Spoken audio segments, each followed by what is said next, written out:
الحمدللہ الذی ہدانا لہذا وما کننا لنہتدی لولا ان ہدانا اللہ اما بعد۔ اپنے گھر کی بالکنی سے کھڑے ہو کر حضرت عثمان نے لوگوں سے کہا، لوگوں میں نے کبھی نہاتے ہوئے بھی اپنا سطر نہیں دیکھا۔ اتنے حیا والے تھے کہ حضور نے فرمایا آسمان کے فرشتے ان سے حیا کرتے ہیں۔ وہ روئے زمین کا واحد انسان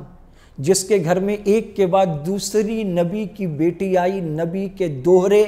داماد ہونے کا شرف جسے حاصل ہے، وہ جو کاتب قرآن ہے، کاتب وحی ہے، وہ جو ناشر قرآن ہے،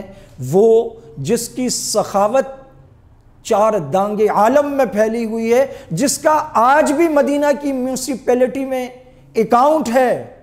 اور اس اکاؤنٹ سے پیسہ خیر کے کاموں میں لگ رہا ہے، وہ عثمان جس نے بئر روما خرید کر مسلمانوں کے لیے مفت وقف کیا، جس نے تجارتی قافلہ دیا، وہ جس نے تبوک کے لیے 3 بار چندہ دیا، وہ جس کے دیے ہوئے دیناروں کو رسول اللہ یوں پلٹتے تھے اور فرماتے تھے ما ضر عثمان ما عمل بعد هذا اليوم، آج کے بعد عثمان کچھ بھی کرے عثمان جنتی ہے، جس کے بارے میں بار بار حضور نے فرمایا عثمان فی الجنہ، عثمان فی الجنہ، عثمان فی الجنہ۔ وہ حضرت عثمان رضی اللہ تعالی عنہ